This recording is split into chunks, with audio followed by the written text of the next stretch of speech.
जीजी राम राम। भाभी,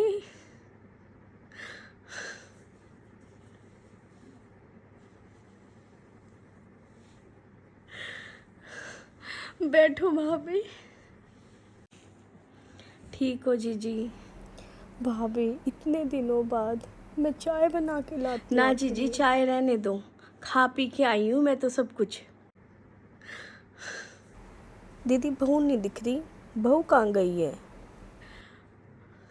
बहू तो अपने मायके गई हुई है। राखी है ना, तो 10 दिन पहले ही चली गई। उसके भाई भाभी के बार बार फ़ोन आ रहे थे, तो मैंने कहा बेटा तू चली जा, बड़ी किस्मत वाली है जो भाई भाभी के फ़ोन आ रहे हैं बुलाने के लिए। यो लो कोथली का सामान, कोथली लाई हूँ आपकी। इतने साल हो गए भाभी, मेरे घर का तो रास्ता ही भूल गए हो। आज कितने सालों में दर्शन दिए हैं भाभी तुमने, मैं बहुत खुश हूँ। अब की बार जीजी क्या झूठ बोलूँ तुमसे मैं। बहू ये बोली बुआ और की कोथली तो आप भेजो नहीं हो, दीदी दीदी की भेजो हो। मेरी छोरिया भी अब ब्याही जावेंगी, तो मैं भी आपकी छोरिया की कोथली को नहीं दूँ, अपनी छोरिया की दूँगी।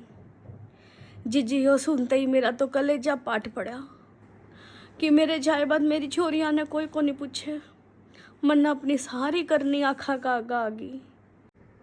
चलो भाभी, तुमने सुध तो ली, अपनी बेटियों का सोच के ली, लेकिन इस अभागन की शुद्ध तो ली। मैं तो बहू ने आंखें खोली हैं तब आई हूँ। अब की बार राखी पे जरूर आना, और कम से कम 10 से 15 दिन पहले आना है आपको। हाँ भाभी, इस राखी पे तो बहू पीहर गई हुई है, मैं जरूर आऊँगी थोड़े दिन के बाद। कोई नहीं जीजी, बहू अपना त्योहार मनाएगी, आप अपना त्योहार मनाना, जरूर आना जीजी। भाभी तूने मुझे आने के लिए बोल दिया, यही बहुत बड़ी बात है। आज आ गई है, यही बहुत बड़ी बात है। जो भी पीछे का रह गया है मैं सब पूर्ति करना चाहती हूँ। खूब हंसेंगे बोलेंगे जीजी, आपका घर है, जरूर आना। हाँ भाभी, मेरा घर है, मैं जरूर आऊँगी। बेटियाँ सिर्फ भाई भाभी से ममता चाहती हैं। माँ बाप के जाने के बाद तब एक उम्र में आ जाती हैं, बुआ बन जाती हैं, फिर बड़ी बुआ बन जाती हैं। तब वो सिर्फ राह तकती रह जाती हैं। तब तक बहनें रहती हैं, तब तक तो फिर भी आते हैं, लेकिन तब वो बुआ और बड़ी बुआ बन जाती हैं तो बेचारी राह तकती रह जाती हैं। 30 त्योहार पे भी मायके से कोई नहीं जाता।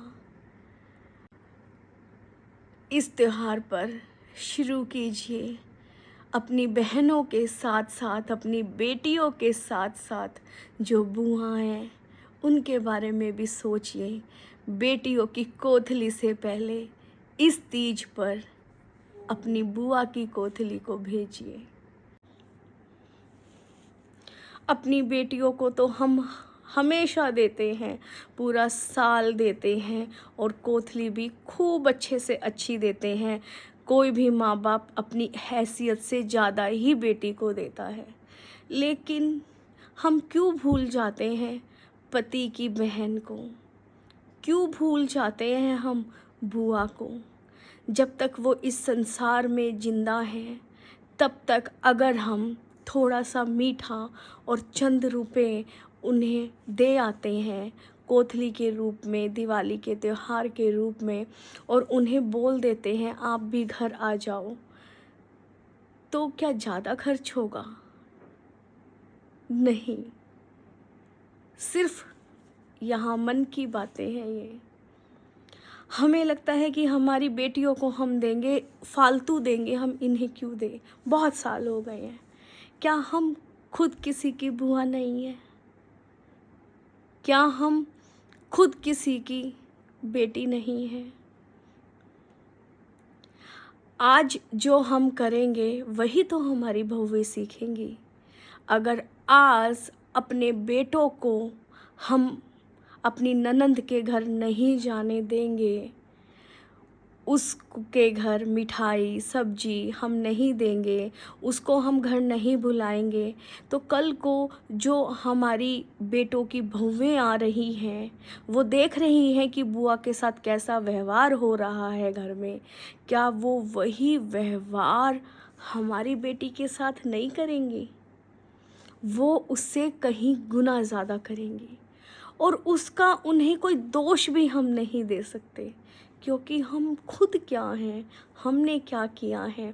ना जाने कितने ही बरस हो गए होंगे अपनी ननंद को ये कहे हुए कि आओ घर रहने के लिए, जो बुआ हैं उनको कहे हुए, जो बूढ़ी हो गई हैं, लाचार हो गई हैं, अगर 2 दिन आ भी गई तो शुगर की बीपी की मरीज़ वो क्या ही खाएंगी। 2 सूखी दाल के साथ रोटी खाएंगी, और जाते हुए जितना आप उन्हें दोगे उससे ज़्यादा तो घर में इतने बच्चे हैं उनके हाथ पे रख जाएगी। बस प्यार के लिए तरसती हैं बेटियां। मैंने तो गलती सुधार ली, अब आपकी बारी है।